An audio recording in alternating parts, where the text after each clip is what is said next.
व नस्तईनुहु व नस्तगफिरुहु व नु'मिनु बिही व नतवक्कलु अलैहि व नऊज़ु बिल्लाहि मिन शुरूरि अनफुसिना व मिन सय्यिआति अअमालिना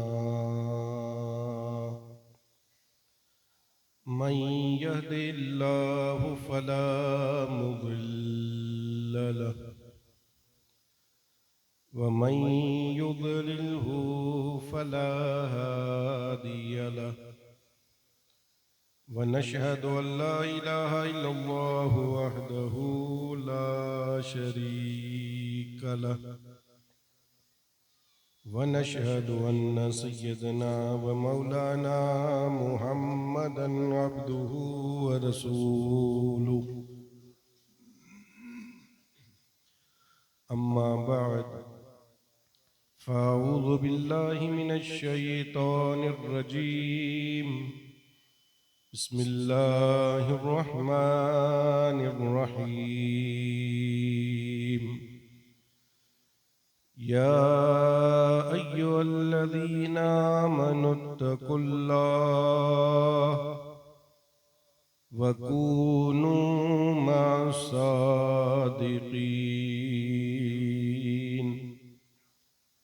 आमन्तु बिल्लाहि सदक़ल्लाहुल अज़ीम व सदक़ रसूलुहुन नबियुल अमीनुल करीम व नहनु अला मा क़ाल मिनश शाहिदीन वश्शाकिरीन वल्हम्दुलिल्लाहि रब्बिल आलमीन कमा क़ाल अल्लाहु तबारक व तआला फ़ी अज़मति शानि हबीबिही इन्नल्लाह व मलाइकतहु युसल्लूना अलन नबी या अय्युहल्लज़ीना आमनू सल्लू अलैहि व सल्लिमू तस्लीमा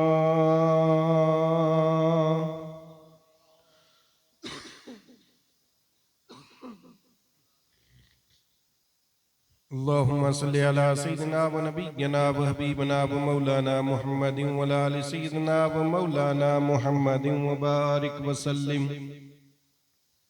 सलातन व सलामन अलैका या रसूलल्लाह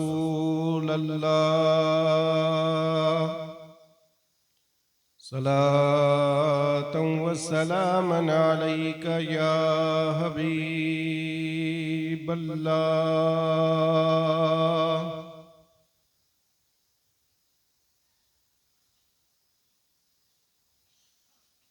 गौसे आज़म मोहम्मद का महबूब है गौसे आज़म मोहम्मद का महबूब है गौसे आज़म ज़माने का सुल्तान है गौसे आज़म की हर जा मची धूम है गौसे आज़म का घर घर में फैज़ान है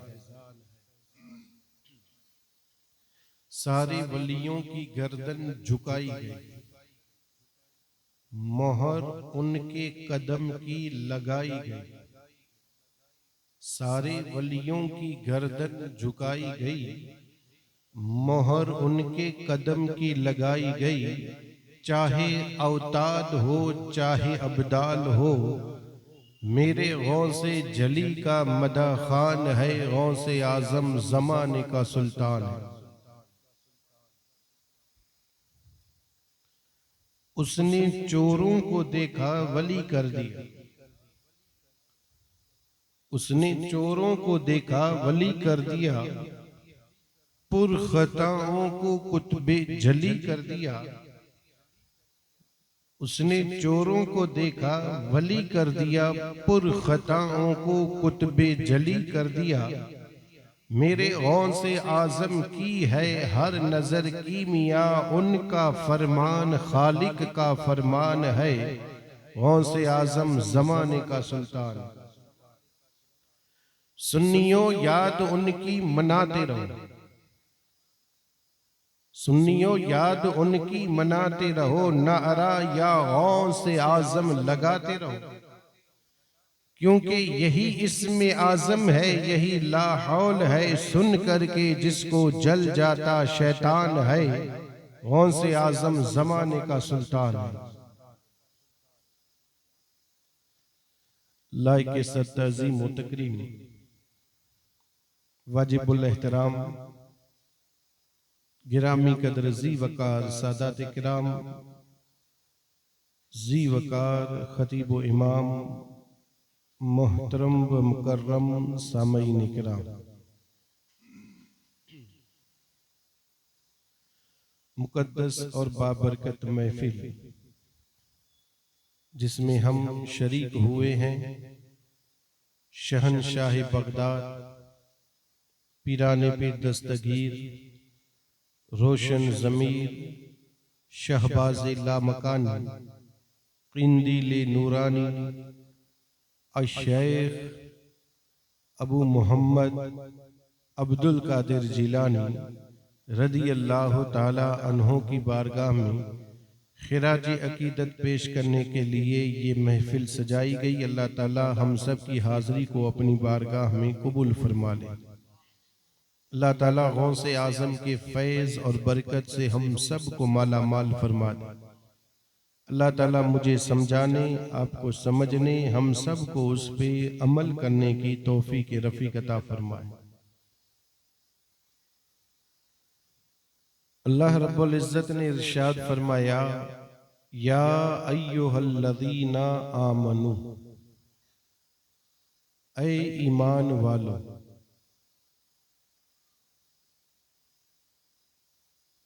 आगे जितनी भी उम्मतें आई, अल्लाह ताला ने किसी भी उम्मत को लक़ब से नहीं पुकारा। उस उम्मत को अल्लाह ताला ने उस नबी की नाम की निस्बत से पुकारा। हजरत लूत की कौम का जिक्र आया तो रब ने फरमाया, या कौम लूत, ऐ लूत की कौम। हजरत हूद का जिक्र आया तो रब ने फरमाया, या कौम हूद। हजरत नूह की कौम का जिक्र आया तो रब ने फरमाया, या कौम नूह। हजरत मूसा, हजरत याकूब, ये जितने भी हजरत याकूब की औलाद और फिर इनमें जितने भी नबी आए, उन सारे नबी और रसूल की उम्मत को रब ने पुकारा तो पुकारा, या बनी इसराइल। इसराइल हजरत याकूब अलैहिस्सलाम का नाम, ये उन्हीं की तरफ निस्बत करते हुए रब ने फरमाया, ऐ इसराइल की औलाद। लेकिन बारी आई जब इस उम्मत की, बारी आई जब अल्लाह के हबीब की उम्मत की, तो अल्लाह ताला ने नाम से नहीं पुकारा। ये नहीं कहा या कौम मोहम्मद सल्लल्लाहु अलैहि वसल्लम, नहीं फरमाया, बल्कि अल्लाह ताला ने इस कौम को लक़ब से पुकारा, या अय्युहल्लज़ीना आमनू, ऐ ईमान वालों। लक़ब से अगर किसी को पुकारा जाए तो इंसान खुश होता है। कितना खुश होता है लक़ब से, ये हम खुद जानते हैं। एक इंसान हो जिसका नाम हो और फिर उसका कोई लक़ब हो, तो नाम से इतना खुश नहीं होगा जितना लक़ब से खुश होता है। जैसे कोई डॉक्टर हो, डॉक्टर कोई नाम नहीं है, लक़ब है। वकील, एडवोकेट, ये भी कोई नाम नहीं, लक़ब है। जज, ये भी कोई नाम नहीं, लक़ब है। मौलाना, ये भी कोई नाम नहीं, ये लक़ब है। तो अब जाहिर सी बात है, डॉक्टर हो और उसको हम अगर नाम से पुकारे, वो सामने बैठा, हम कहे कि ये इसका नाम, तो वो कहेगा कुछ नहीं, लेकिन दिल में थोड़ा ये ख्याल तो करेगा कि मेरा नाम लेकर के बोल रहा है। अगर मुझे डॉक्टर कह दे तो यही हाल होता है। यही वकील के सामने अगर बैठे हो और हम उसका नाम लें कि भाई तू क्या कहता है, तो थोड़ा वो कहेगा कुछ नहीं, लेकिन दिल में थोड़ा सा ये एहसास होगा कि ये मेरा नाम ले रहा है, इससे अच्छा होता कि ये वकील साहब का के पुकारे। तो ये लकब से इंसान खुश होता है, लकब से इंसान। यही अगर हमारे गांव का सरपंच हो और उसका नाम भी है, जब तक सरपंच नहीं था तब तक लोग नाम से पुकारते थे, और अब सरपंच बन गया तो कहेंगे सरपंच साहब इधर आए, लकब है ना। और नाम लेकर के पुकारेंगे तो जाहिर सी बात है हम भी समझेंगे कि हमारे काम नहीं होंगे। तो लकब से इंसान कितना खुश होता है, इतना खुश होता है लकब से। तो अल्लाह ताला ने अपने हबीब को खुश करने के लिए, अपने हबीब की उम्मत को राजी करने के लिए रब ने इस उम्मत का नाम न लिया, न नबी की तरफ निस्बत करते हुए कहा या कौम मोहम्मद, बल्कि अल्लाह ने अपने हबीब और हबीब की उम्मत को खुश करने के लिए रब ने फरमाया या अय्युहल्लज़ीना आमनू, आए ईमान वालो। खुश होना चाहिए। अल्लाह हमें नाम से नहीं लकब से पुकार रहा है, लकब से। और लकब से पुकार करने के बाद रब ने क्या फरमाया, अल्लाह ताला फरमाता है इत्तकुल्लाह। ये अल्लाह का पहला फरमान है किन लोगों के लिए, जो हैं ईमान वाले। अब ईमान वाले हैं तो पहला काम ये करे अल्लाह से डरे। या अय्युहल्लज़ीना आमनुत्तकुल्लाह, अल्लाह से डरो। कौन? ईमान वाला। अब जो ईमान वाला होगा वही अल्लाह से डरेगा, और जो रब से न डरे वो, अब मैं ये नहीं कहता, ये आप खुद अंदाजा करें।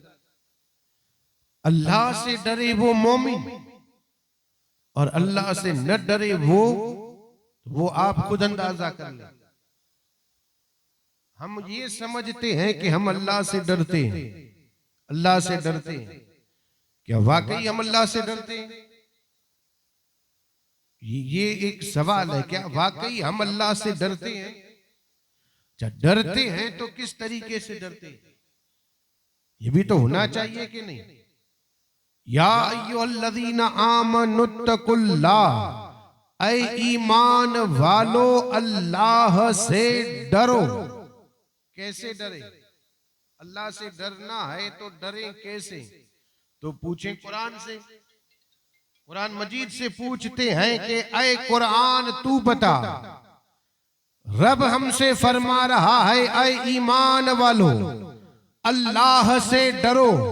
हम अल्लाह से डरें कैसे? ऐ ईमान वाले पूछ रहे हैं कुरान से, कुरान बता हम अल्लाह से कैसे डरें? तो कुरान फरमाता है या अय्युहल्लज़ीना आमनुत्तकुल्लाह हक़ तुक़ातिही वला तमूतुन्ना इल्ला व अंतुम मुस्लिमून। कुरान मजीद की दूसरी आयत है। अल्लाह से डरें कैसे? तो देखें कुरान हमारी हिदायत के लिए, कुरान जो है कुरान ये हमारी हिदायत के लिए है। हर मसले का जवाब कुरान में है। ये अलग बात है कि हमें वो जवाब पता नहीं। सहाबाए किराम यहां तक फरमाते हैं कि हमारी ऊंट बांधने की रस्सी अगर गुम हो जाए तो हम कुरान से ढूंढ लेते थे कि रस्सी कहां है। आज हमें हमारी मुश्किलों का हल नजर नहीं आता। क्यों नहीं आता पता है? क्योंकि हमने कुरान को छोड़ दिया। कुरान बस पढ़ा है घर में किसी कोने में, धूल भी है उसमें, लेकिन हमें पता नहीं कितनी धूल चढ़ी हुई है उस पे, हमें इस बात का कोई अंदाजा नहीं। बस कुरान मजीद पढ़ा है सिर्फ बरकत के लिए। मैं इस बात का इनकार नहीं करता, बेशक बरकतें होंगी, जहां कुरान है वहीं बरकतें हैं, लेकिन जहां कुरान की तिलावत हो वहां बरकतों का नुज़ूल भी ज्यादा हो। ज्यादा चाहिए बरकतें तो कुरान की तिलावत करें, और तिलावत से मुराद, मैं देखें बार बार कहता हूं, हो सकता है मैंने एक बार आपको बता भी दिया हो, कुरान पढ़ने से मुराद ये नहीं जो हम पढ़ते हैं, रोजाना सूरह यासीन लोग पढ़ते हैं, ये मतलब नहीं। रोजाना सूरह मुल्क भी पढ़ते हैं, हफ्ते में एक बार सूरह कहफ भी पढ़ते हैं। ये पढ़ने का मतलब नहीं, पढ़ने का मतलब ये है कि अल्लाह हमसे क्या फरमा रहा है, ये है मतलब। सूरह फातिहा तो पढ़ ली, लेकिन पता ही नहीं कि उसमें अल्लाह ने हमसे क्या फरमाया, क्या हुक्म है, क्या है क्या नहीं है, ये हमें पता नहीं चलता। क्यों? क्योंकि हमने कुरान को सिर्फ पढ़ा है, समझा नहीं। अगर समझ लेते तो आज ये हाल जो है, ये हाल हमारा न होता। तो कुरान मजीद को पढ़ें, जब पढ़ेंगे समझ करके तो पता चलेगा कि हमारी मुश्किल का हल क्या है। जितनी भी मुश्किलें हैं, इन सारी मुश्किलों के हल हमें नजर आएंगे कि हमारी मुश्किल का हल, तो पूछें कुरान से, ऐ कुरान बता हम अल्लाह से कैसे डरें? तो कुरान ने जवाब दे दिया, या अय्युहल्लज़ीना आमनुत्तकुल्लाह हक़्क़ तुक़ातिही वला तमूतुन्ना इल्ला व अंतुम मुस्लिमून। ये कुरान का फैसला है। कुरान फरमाता है ऐ ईमान वालों, यहाँ पे भी अल्लाह ने हुक्म ईमान वालों को फरमाया, ऐ ईमान वालों अल्लाह से डरो जैसे डरने का हक है। ये कुरान का फैसला है। अब अल्लाह से कैसे डरें? जैसे डरने का हक है। आगे रब ने फरमाया मरना ही है तो मुसलमान होकर के मरो। देखें ये कुरान मजीद का फैसला है। इंसान झूठ बोलता है कि नहीं? आज के इंसान की अगर बात करें, आज के इंसान की अगर बात करें तो इंसान एक बात सच कहता है, बाकी बातों का वो जाने, उसका काम जाने। बस एक बात हर इंसान, कलमा पढ़ने वाला, कलमा नहीं पढ़ता, हर इंसान एक बात में सच्चा है।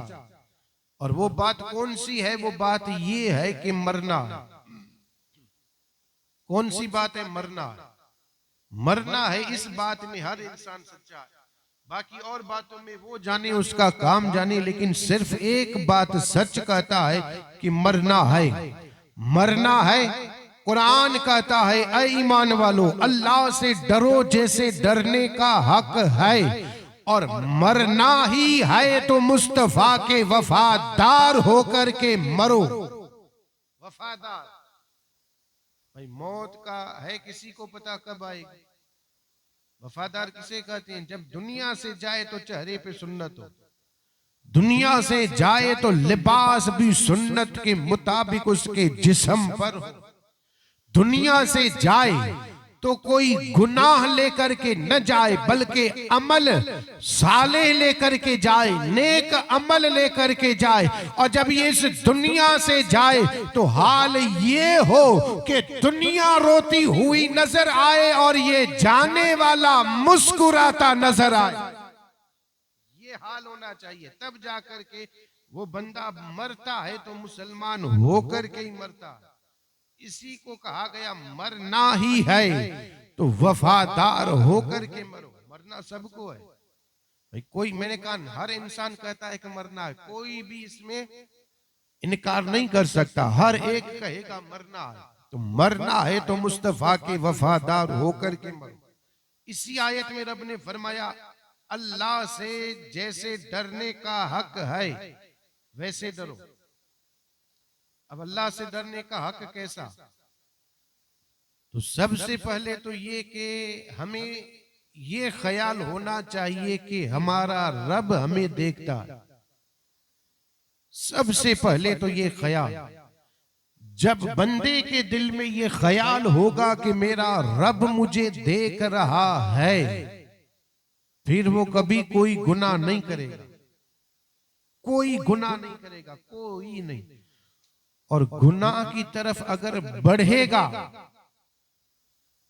गुनाह की तरफ बढ़ेगा, जब भी उसे ख्याल आएगा कि मेरा रब देख रहा है, पीछे हटे। पीछे हटेगा। फारूक आजम का दौर था ना, फारूक आजम का दौर, एक जिस्म बेचने वाली औरत और एक अल्लाह का नेक बंदा जो रोजाना काम यही था पंजगाना नमाज मस्जिद नबवी में पढ़ना और फिर घर की तरफ वापस लौट जाना। बूढ़ा बाप था, ज़ईफ बाप, उस बाप की खिदमत करना। एक रात वो गुजर रहा था ईशा पढ़ने के बाद और उस तवाइफ औरत ने उस इंसान को अपनी तरफ बुलाया, बुला करके कहा गुनाह की तरफ आगे बढ़। उसने तो इनकार कर दिया, कहा मैं ये गुनाह का काम नहीं करूंगा। औरत ने कहा कि अगर गुनाह की तरफ आगे नहीं बढ़ा तो मैं चीखूंगी, चिल्लाऊंगी और तुझे बदनाम कर दूंगी और फिर जो है तुझे फारूक आजम सजा देंगे। अब वो डर गया। इंसान भी है ना, इज्जत कितनी प्यारी होती है इंसान को, इंसान को अपनी इज्जत से कितना प्यार है। कहीं अगर इंसान गिर जाता है, गिर जाता तो वो ये नहीं देखता कि मुझे चोट कहां लगी, मुझे जख्म कहां लगी। पहले इंसान ये देखता है कि किसी ने मुझे देख तो नहीं लिया, मैं गिर गया हूं, कोई मुझे देख तो नहीं रहा, किसी ने मुझे देखा तो नहीं, क्योंकि उसको इज्जत प्यारी है, इज्जत, और इज्जत इंसान को प्यारी। अब उसने ख्याल ये किया कि अब अगर मैं गुनाह के बगैर निकला तो ये मुझे बदनाम करेगी। ख्याल ये आया कि मैं गुनाह कर लूं ताकि इज्जत सलामत रहे। अब इसने एक कदम आगे बढ़ाया, बस बढ़ाना ही था कि उसके दिल में ख्याल ये आया कि तू गुनाह की तरफ आगे तो बढ़ता है लेकिन तेरा रब तुझे देख रहा है। अगर कयामत के दिन उसने पूछ लिया, आए मुस्तफा के वफादार बता तेरे जैसा आदमी और ये काम करे, तो फिर जवाब क्या देगा? बस इतना ख्याल आना था कि बेहोश हो गया, बेहोश। अब उस औरत को डर लगा, तवाइफ थी, पता नहीं था किसी को। अब उसका ख्याल ये था कि अब अगर इस फारूक आजम को पता चल गया कि ये मेरे घर में बेहोश हुआ है और इसने अगर बता दिया फारूक आजम को तो सुबह मुझे सजा मिलेगी। उस औरत ने चंद औरतों को बुला करके उसको उठवा करके रात के अंधेरे में मदीने की गलियों में फेंक दिया। अब उसका बूढ़ा बाप जो था वो उसकी तलाश के लिए निकला, क्योंकि रोजाना इशा पढ़ करके घर जाता था, आज नहीं पहुंचा। तो बाप ज़ईफ था, निकला, तलाश करते करते देखा तो मदीने की गलियों के बाजार में पड़ा, बाजार की गलियों में पड़ा। बाप ने लोगों को बुलाया, बुला करके उठा करके घर पहुंचाया। आधी रात गुजरने के बाद उसे होश आया। बाप ने कहा बेटा तू इशा पढ़ने मस्जिद नबवी में गया था और ये बाजार की गलियों में पड़ा हुआ नजर आया, बता तो सही मामला क्या था। उसने ये पूरा वाकया बताया। ऐसे हुआ, इशा पढ़ करके घर की तरफ आ रहा था, औरत ने बुलाया, मैंने मना कर दिया, उसने इज्जत की धमकियां दी। फिर ख्याल ये आया कि गुनाह कर लूं ताकि इज्जत सलामत रहे, लेकिन गुनाह की तरफ मैंने एक कदम उठाया था कि फिर ख्याल आया कि मेरा रब देख रहा है। कहा मैं बेहोश हो गया। बस इतनी बात अपने बाप को सुनाई, फिर वो बेहोश हुआ और उसी बेहोशी में इंतकाल कर गया। इंतकाल, यही है खौफ खुदा, इसी का नाम है खौफ खुदा। और इतना ही नहीं, अल्लाह ताला ने कुरान मजीद में सूरह रहमान में फरमाया, जो अल्लाह से डरता है अल्लाह ताला उसे 2 जन्नतें अता करेगा। 2 जन्नतें अल्लाह उसे अता करेगा जो रब से डरता है। वलिमन खाफ मकाम रब ही जन्नता, कुरान मजीद का फैसला है। जो अल्लाह से डरता रहा अल्लाह उसको 2 जन्नतें अता फरमाएगा। अल्लाह से डरने वालों के लिए 2 जन्नतें हैं। ये रात को इंतकाल कर गया और लोगों ने उसको रात ही में दफन कर दिया। लोग जमा हुए थे, उन्होंने दफन कर दिया। देखें, बहुत सारी बातें मुझे बतानी, अल्लाह करे मैं इस मुख्तसर से वक्त में आपको सारी बातें बता दूं। चूंकि हमने गौसे आजम की करामतें तो बार बार सुनी और वो अब सुनाने की जरूरत भी नहीं। मकसद हमारा सिर्फ और सिर्फ यही है, दीन और तालीम हासिल करना। ये बंदा रात को इंतकाल कर गया, रात ही में उसको दफनाया गया। सुबह जब फारूक आजम का दरबार लगा ना, फारूक आजम ने नजर की तो वो बंदा नजर नहीं आया। रोजाना आता था, आज नहीं आया। तो उमर ने पूछा वो बंदा कहां गया? तो लोगों ने बताया, कहा उसने तो मिसाल कायम कर दी है। फारूक आजम ने कहा किस चीज की? कहा खौफ खुदा की, अल्लाह के खौफ, अल्लाह के डर की उसने तो मिसाल कायम की। फारूक आजम ने कहा क्या हुआ मुझे बताओ। पूरा वाकया बताया, ऐसा ऐसा हुआ और उसी खौफ खुदा में इंतकाल कर गया। फारूक आजम ने कहा ऐसे बंदे को तुम दफना करके आ गए और मुझे बताया तक नहीं। खलीफा हूं, मुझे क्यों नहीं बताया? मैं भी उसकी नमाज जनाजा पढ़ना चाहता था। लोगों ने कहा हजरत पूरा दिन आप खिलाफत की उमूर काम अंजाम देते हैं, रात के वक्त आपको थोड़ा सा वक्त आराम का मिलता है, और जिस वक्त में हमने उसको दफनाया वो आपके आराम का वक्त था, इसीलिए हमने आपको खबर नहीं दी। जरा मुझे बताएं, मेरे आका ने हुक्म फरमाया तीन चीजों में जल्दी करो। पहला, नमाज का वक्त हो जाए तो जल्दी पढ़ो। आज हमारी नमाजें कज़ा हो जाती हैं, उसकी एक वजह ये नमाज का वक्त हो गया, अजान हुई, अभी 15 मिनट है, बैठ गए 10 मिनट 5 मिनट, फिर जमात निकल गई, कहेंगे वक्त है 5 बजे तक वक्त रहता है जोहर का। अब ये वक्त गुजरता गुजरता देर हो गई, वक्त निकल गया, नमाज कज़ा हो गई। ये कज़ा होने की वजह, मेरे आका ने फरमाया नमाज का वक्त हो फौरन पढ़ लो, जैसे ही वक्त हुआ पढ़ लो, अजान हुई चले जाओ। ये मत सोचो कि अभी 15 मिनट है 10 मिनट है फिर जाएंगे बाद में पढ़ेंगे, नहीं, वक्त हुआ पढ़ लो।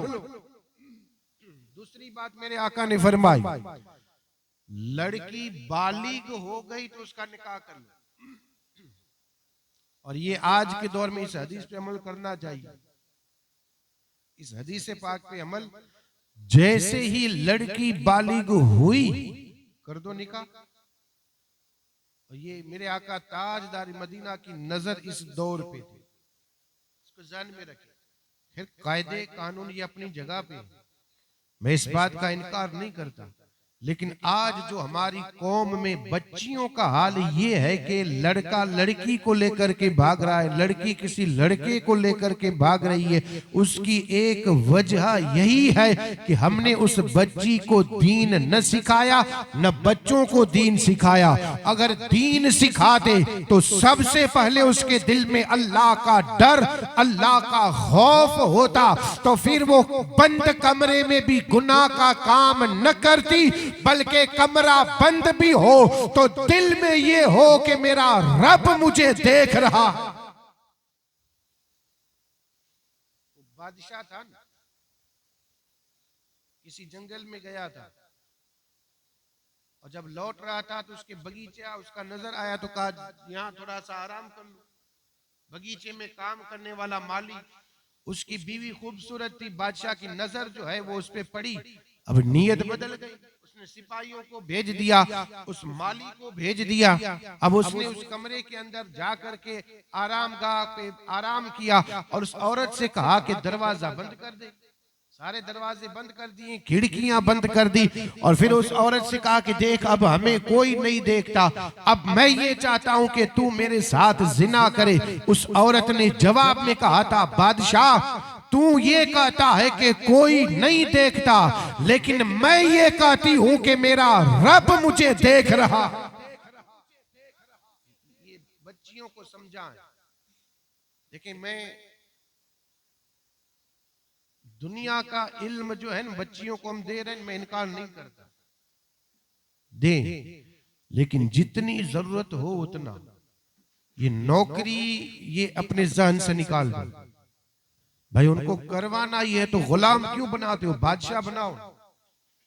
अपनी बच्चियों को गुलाम क्यों बनाते हो, अपने बेटों को गुलाम क्यों बनाते हो। अपने बच्चियों को पढ़ाना ही है तो सीरत खदीजतुल कुबरा पढ़ाए।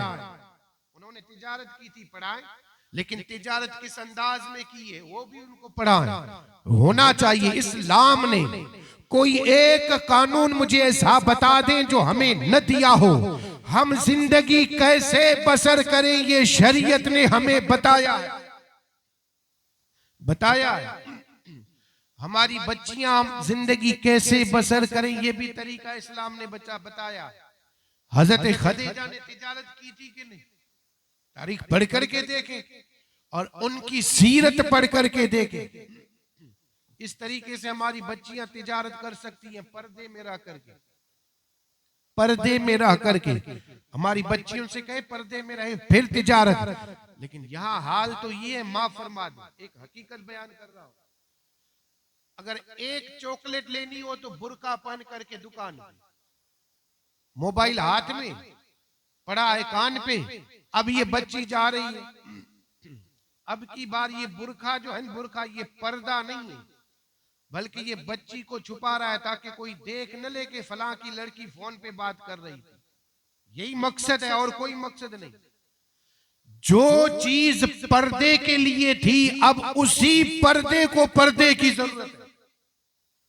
आजकल के बुरके देखें आप, बुरके का मतलब और मकसद ये था कि किसी की नजर न पड़े, लेकिन आज हमारा हाल ये है कि बुरका ही फैशन बन चुका है।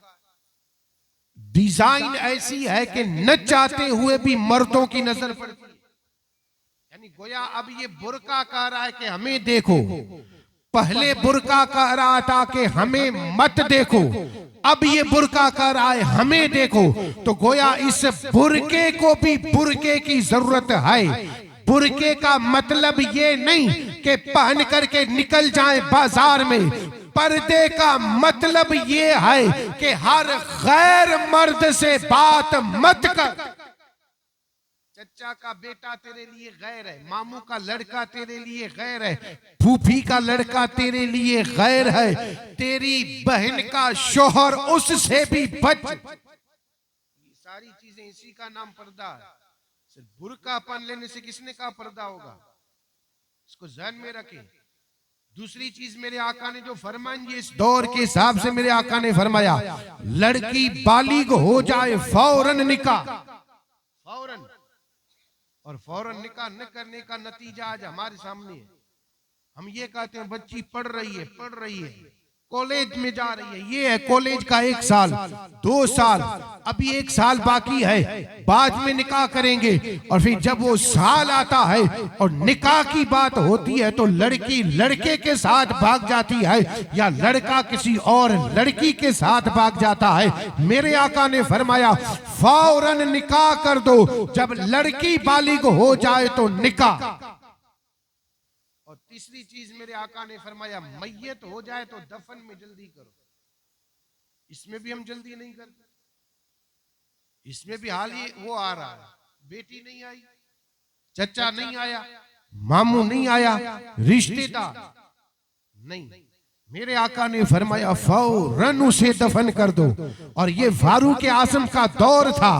फारूक आजम खलीफतुल मुस्लिमीन है, अमीरुल मोमिनीन है। उनके जलाल को हर कोई जानता था कि उमर का जलाल कैसा है, लेकिन उमर ने ये नहीं कहा कि मेरी इजाजत के बगैर दफना दिया। नहीं नहीं, उमर ने कहा मुझे खबर करते तो मैं भी आता, लेकिन लोगों ने कहा उमर तुम्हारे आराम का वक्त था और हमने सोचा कि हम उसको दफन कर दे और सुबह तुम्हें खबर कर दे। उमर ने नहीं कहा कि मुझे क्यों नहीं बुलाया, मेरे इंतजार करना चाहिए, नहीं, बल्कि उमर ने कहा जो किया अच्छा किया, अब जरा बताओ कब्र कहां है। ले गए कब्र पे, और फिर फारूक आजम ने उस वक्त उस कब्र वाले से पूछा था, अरे कब्र वाले बता तो सही, अल्लाह ने जो वादा किया है क्या वो वादा पूरा हुआ? कौन सा वादा? रब ने फरमाया है जो रब से डरता है उसको 2 जन्नतें मिलेंगी। उमर ने जब पूछा, किससे पूछा? कब्र वाले से। ये अगर ध्यान दें हम तो सारे मसाइल हल हो जाते। कुछ लोग नहीं मानते। आज भी कुछ लोग ये कहते हैं कि मर गए मरदूद, न फातिहा न दुरूद। वो तुम्हारे होंगे लेकिन हमारे जो है ईमान वाले वो मरते नहीं। और मैं तो बार बार कहता हूं, देखिए इंसान की रूह जहां से पैदा हुई वहां से लेकर के आज तक कयामत के बाद जन्नत जहन्नम, मुझे बताएं इंसान मरता कहां है? पहले आलम अरवा में था, फिर बाप की पुश्त में आया, ये भी एक दुनिया है। फिर माँ की पेट में आया, ये भी एक दुनिया है। फिर जन्म लेकर के इस दुनिया में आया, ये भी एक दुनिया। फिर यहां से कब्र आलम में बरज़ख पर्दे वाली दुनिया, उस दुनिया में गया। फिर उस दुनिया से आलम आखिरत में आएगा, आलम आखिरत से फिर आलम जन्नत या जहन्नम, और फिर हमेशा हमेशा रहेंगे या तो जन्नत में या जहन्नम में। जन्नती जन्नत में रहेंगे, जहन्नमी जहन्नम में रहेंगे। मुझे बताएं, इंसान को रब ने पैदा किया, वहां से लेकर के जन्नत या जहन्नम तक इंसान मरा कहां? नहीं मरता। जिस्म मर जाता है, जिस्म खत्म हो जाता है, लेकिन रूह जो है वो नहीं मरती। इसको ज़हन में रखें। तो जिंदा फारूक आजम से किसी ने पूछा, क्या उमर मुर्दे सुनते हैं? उस वक्त ही पूछा था। हजरत उमर ने मुस्कुराया। हजरत उमर मुस्कुरा करके फारूक आजम पूछते हैं, और फारूक आजम जवाब देते हैं, कहा यही सवाल मैंने मुस्तफा जाने रहमत से किया था जब मुस्तफा जाने रहमत अबू जहल को कुएं में फेंका था। और फिर मेरे आका ने फरमाया था, अय अबू जहल जरा बता, क्या मेरे रब ने अपना वादा पूरा किया कि नहीं? तब मैंने मुस्तफा से पूछा था, क्या या रसूल अल्लाह ये काफिर सुनते हैं? तो नबी ने फरमाया, उमर तुझसे भी ज्यादा सुनते हैं। थोड़ा गौर करें, हजरत फारूक आजम जिंदा है, अबू जहल मर गया। जिंदा से भी ज्यादा मुर्दा सुनता, जिंदा से भी ज्यादा। ये लोग आ रहे हैं, इनके आने की आहट सुनाई दे रही है हमें, मुर्दा वो भी सुनता। ताकत ज्यादा हो जाती है। जब एक दुश्मन की ताकत ज्यादा हो जाती है, दुश्मन भी किसका? हमारा नहीं, अल्लाह और उसके रसूल का। अल्लाह और उसके रसूल के दुश्मन की जब ये ताकत है, तो अल्लाह और उसके रसूल के दोस्त की ताकत का हाल क्या होगा? और जब अल्लाह के दोस्त की ताकत का हाल ये है, तो फिर मुस्तफा की समात का आलम क्या होगा? इसीलिए तो बरेली के ताजदार ने कहा, हम यहां से पुकारे वहां वो सुने, मुस्तफा की समात पे लाखों सलाम। ये हुजूर की समात का कमाल है। उमर ने कहा, सुन रहे हैं, तुझसे भी ज्यादा सुनते हैं। और सिर्फ सुनते ही नहीं, बल्कि कब्र से जवाब भी आया, वालेकुम सलाम या अमीरल मोमिनीन, आए मोमिनों के अमीर, तुम पर भी सलामती हो। तुम मुझसे पूछ रहे हो कि रब ने वादा पूरा किया कि नहीं, तो मैं जवाब देता हूं कि बेशक रब ने वादा पूरा किया। जो अल्लाह से डरता है, अल्लाह उसे 2 जन्नत अता फरमाता। ये है डरने का हक। इत्तकुल्लाह, अल्लाह से डरो। यहां एक बात अर्ज कर दूं, देखिए हो सकता है किसी के ज़हन में ये सवाल पैदा हो कि भाई अब हमारी जिंदगी तो खत्म हो गई, क्योंकि मेरे सामने जो चेहरे हैं वो अक्सर सफेद बाल नजर आ रहे हैं। तो मैं उन सफेद बाल वालों से ये कहूंगा कि ये डर हम अपने बच्चों के दिलों में डाल दें, बच्चों के दिलों में। बचपन ही से अगर उन्हें ये बात सिखाई जाए कि बेटा जो कुछ तू कर रहा है अल्लाह देख रहा है, अल्लाह देख रहा है, फिर बड़े होकर के उन्हें मारने की जरूरत नहीं, किसी से तावीज बनाने की जरूरत नहीं, किसी के पास ले जाकर के धमकियां दिलवाने की जरूरत नहीं, बस इतना कहने की जरूरत है बेटा जो तू कर रहा है अल्लाह देख रहा है, बस इतना कह दो, खुद ब खुद संभल जाए। लेकिन कब? जब पहले ही से उसे सिखाया जाए। लेकिन हमारा मामला ये है, पहले हम ये कहते हैं छोटा है, छोटा है, छोटा है, 11 साल का हो गया, हमने कहा छोटा है, पता नहीं शरीयत के हिसाब से वो बालिग हुआ कि नहीं, हो सकता है वो बालिग भी हो गया हो, शरीयत के हिसाब से ये हो भी सकता है कि वो बालिग हो गया हो, लेकिन हमें पता नहीं कि वो बालिग हुआ कि नहीं। हमारे लिए तो वो छोटा है, माँ बाप के लिए हमेशा छोटा ही रहेगा, लेकिन अपनी फिक्र करें, अपनी औलाद की भी फिक्र करें और उस औलाद को खौफे खुदा और मोहब्बत रसूल डाल दें, तब जाकर के हमारी औलाद कामयाब बनेगी, वरना हमारी औलाद कभी कामयाब नहीं होगी। अल्लाह ने ये देखें ईमान वालों से फरमाया, दुनिया वालों को न देखे।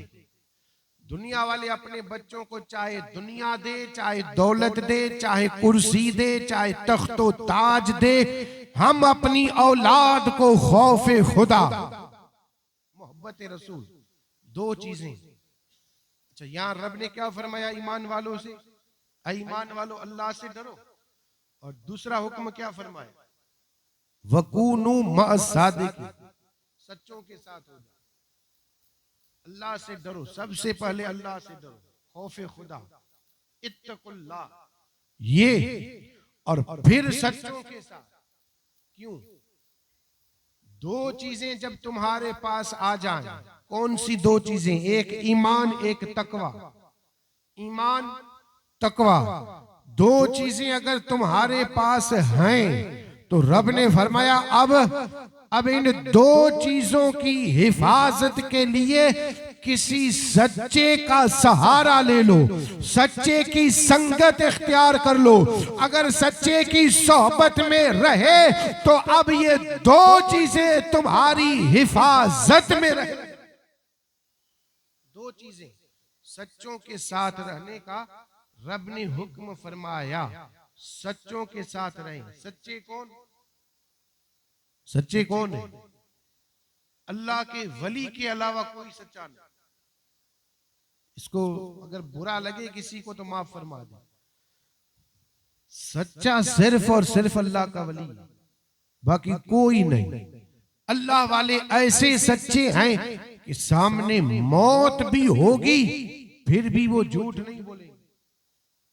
जिनका जिक्र कर रहे हैं, बड़ा मशहूर वाक़या पढ़ने के लिए जा रहे थे, गौसे आजम माँ ने भेजा बगदाद की तरफ, जीलान से बगदाद की तरफ, बीच में काफिले वालों पे हमला हुआ, लुटेरों ने, डाकुओं ने लूटा, और माँ ने इनके बगल के नीचे अशरफियां सी करके दी थी।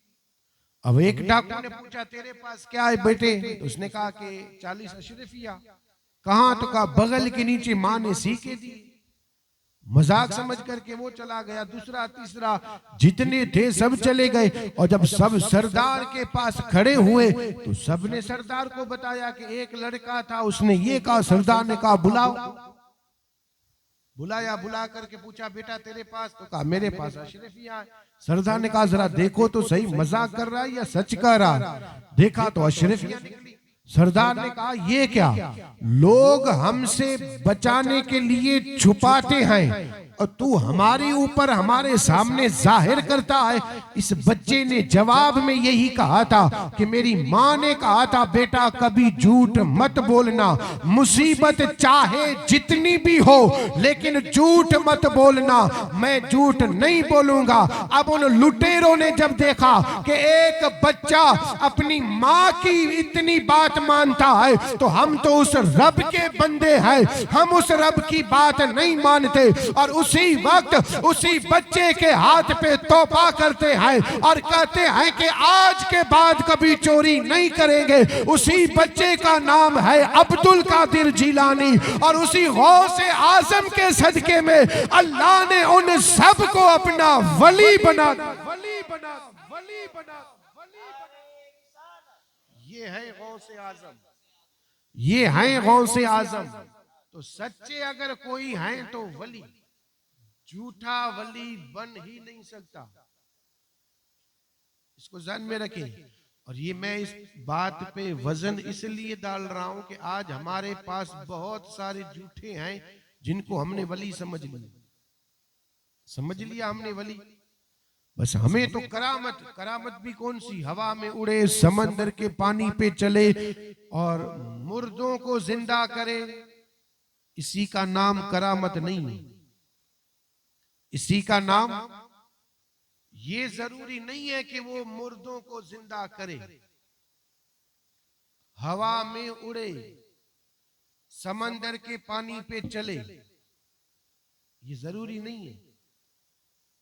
हवा में तो परिंदे भी उड़ते हैं, समंदर में मछलियां भी चलती है, समंदर के ऊपर जहाज भी चलते हैं, इसी का नाम नहीं है।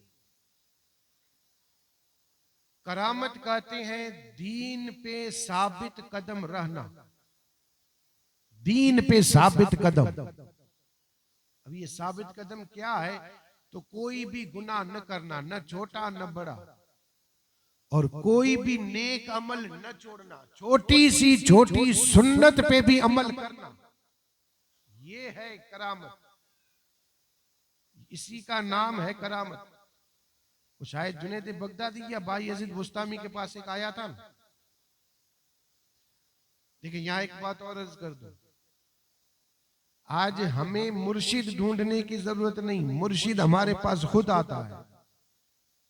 पहले लोग मुर्शिद ढूंढते थे, मुर्शिद ढूंढने से मिलता है, ढूंढना पड़ेगा। मुर्शिद वो नहीं कि आकर के कहे मेरी बैत ले लो, मुर्शिद तो वो है कि मुरीद को देख करके फिर उसी हिसाब से उसको अमल करने का हुक्म दे। लोग ढूंढते थे कि किसको मुर्शिद बनाओ, किसको बनाओ।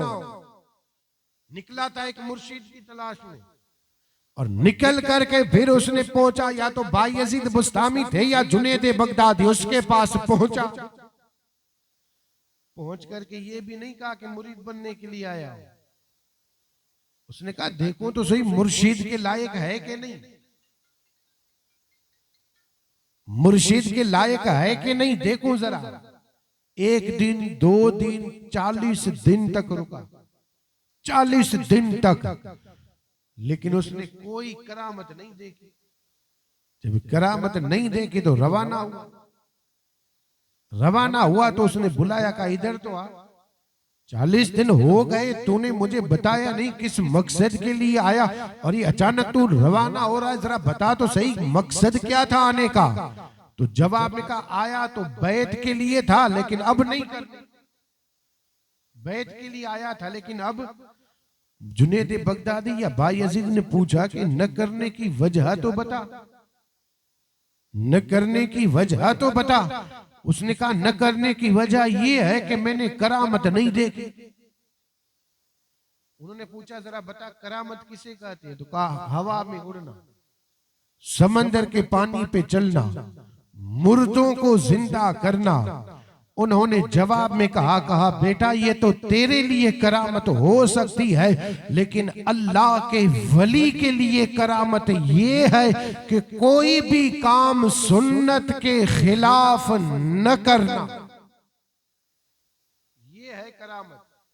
और फिर आपने पूछा जरा हम देख मेरा चेहरा सुन्नत के मुताबिक है कि नहीं? उसने कहा हाँ। लिबास हाँ। अच्छा 40 दिन तक तू रहा, कोई भी काम सुन्नत के खिलाफ देखा?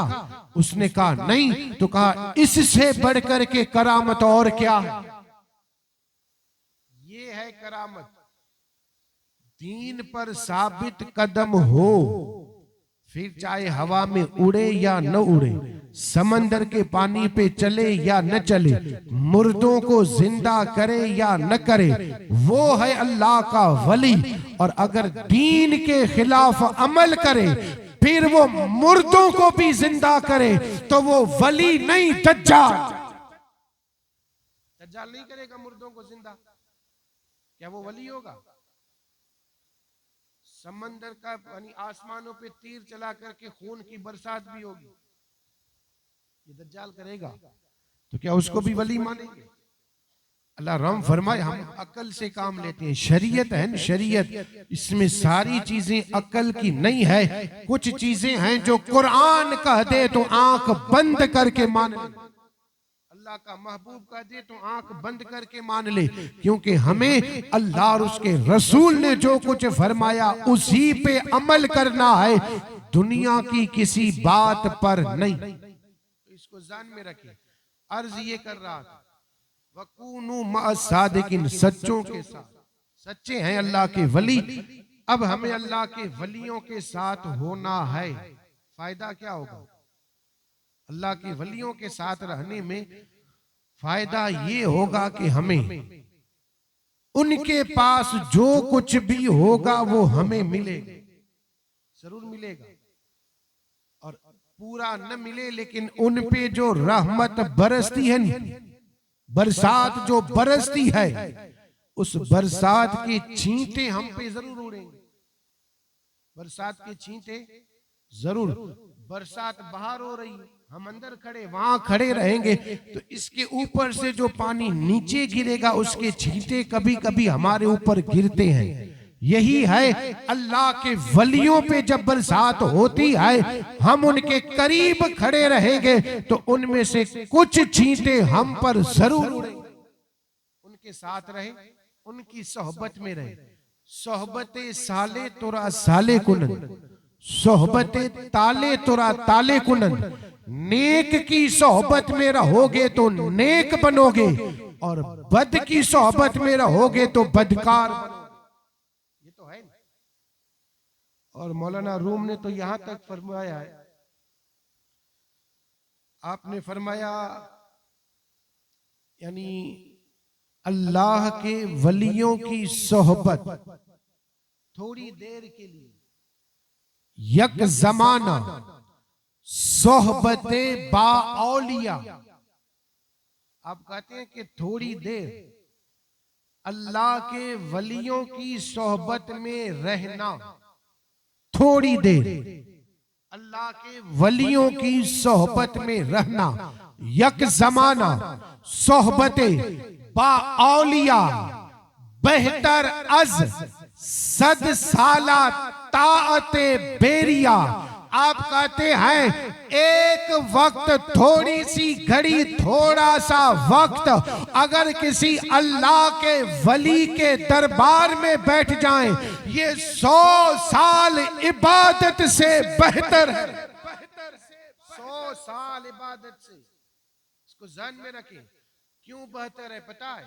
क्योंकि अगर उस वली की नजर हम पे पड़ गई, जिसको कहते हैं तवज्जा, ध्यान, अगर उस वली का हम पे पड़ गया तो हमारी दुनिया भी आबाद, आखिरत भी आबाद।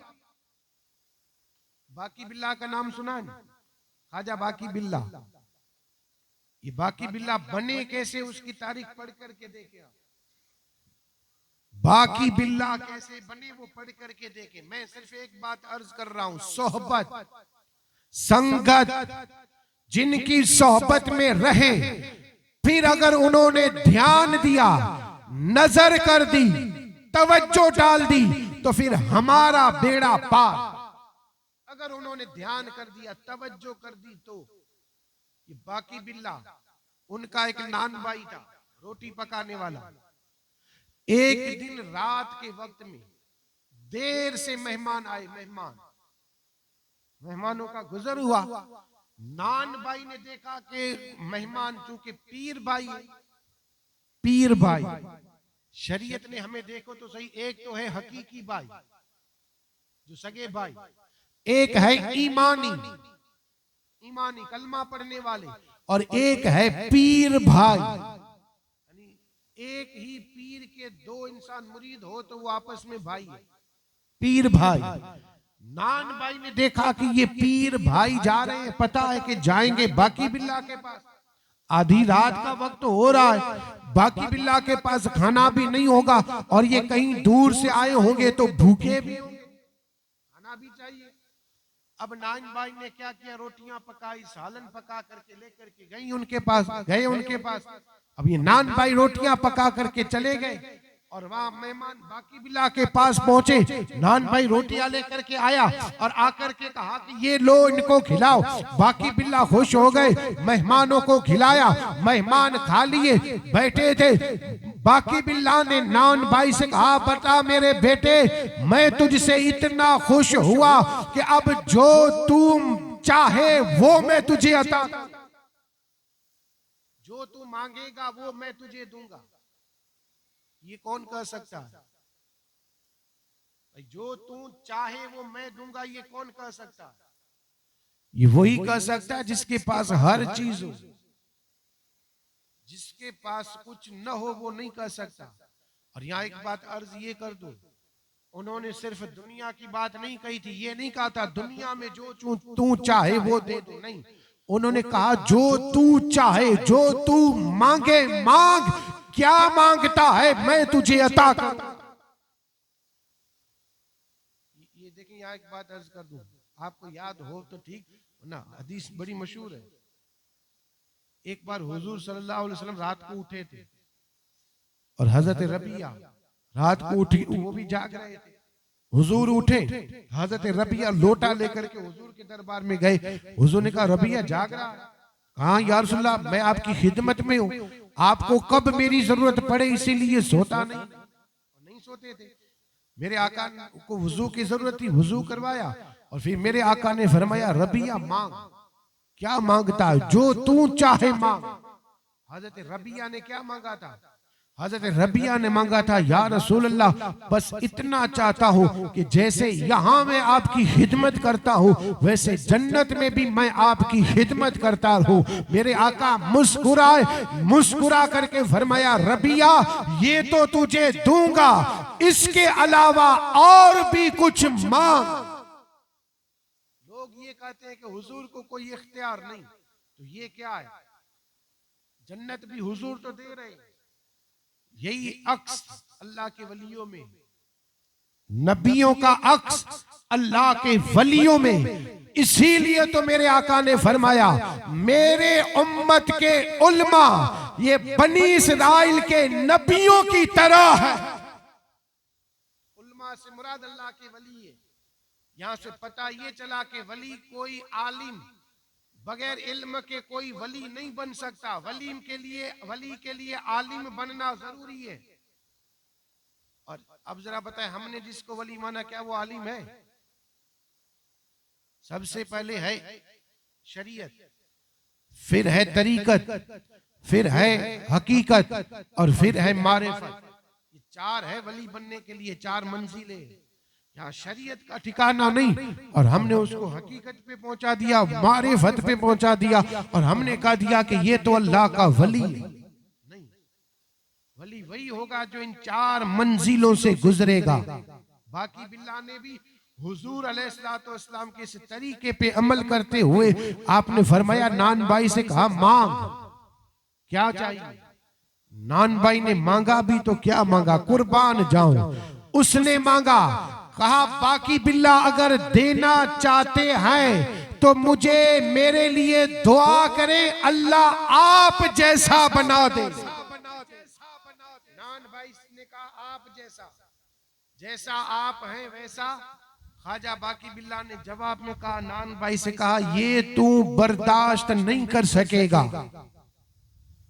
ये नहीं कहा कि मैं नहीं दे सकता, तू इसको संभाल नहीं सकेगा, तू इसको।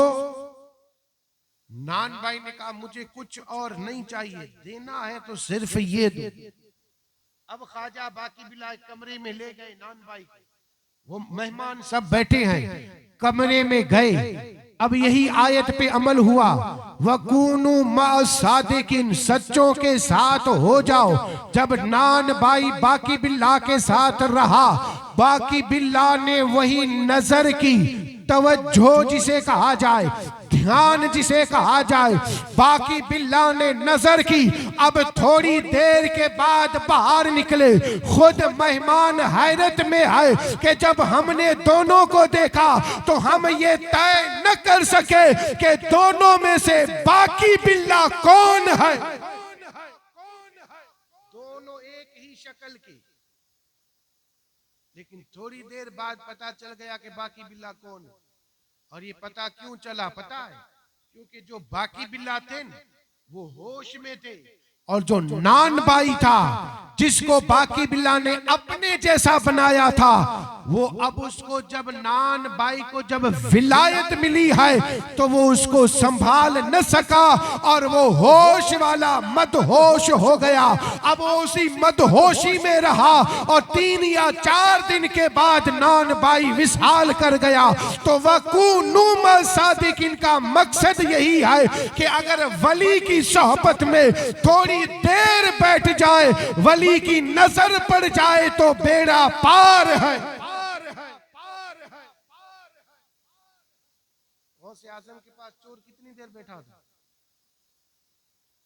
चोर आया था चोरी करने के लिए, ये कितनी देर बैठा था? और उस चोर को अब्दाल किसने बनाया? यही मौलाना रूम समझाते हैं, यक जमाना सोहबते साले बाऔलिया, बेहतर अज सद साला ताअते बेरिया।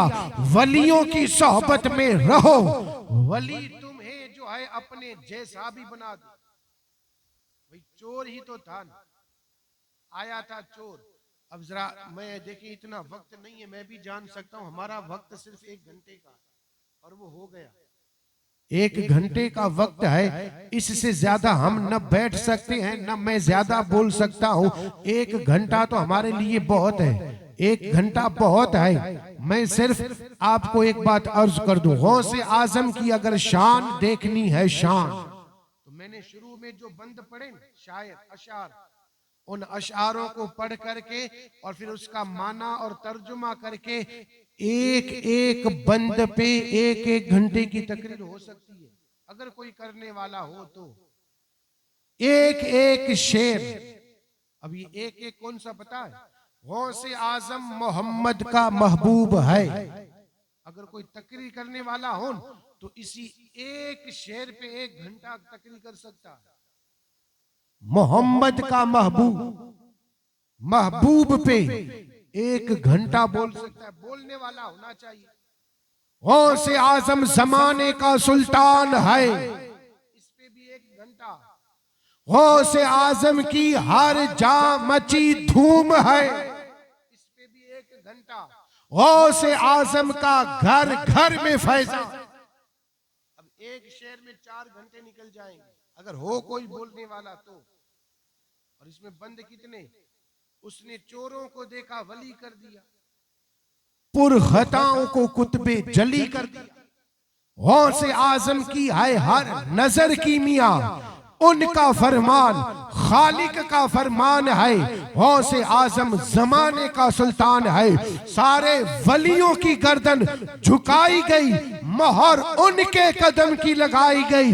चाहे औताद हो चाहे अब्दाल हो, मेरे गौसे जली का मदा खान है। गौसे आजम जमाने का सुल्तान है। सुन्नियों याद उनकी मनाते रहो, नारा या गौसे आजम लगाते रहो, क्योंकि यही इसमें आजम है, यही ला हौल है। सुन करके जिसको जल जाता शैतान है, गौसे आजम जमाने का सुल्तान है। वमा अलैना इल्लल बलाग।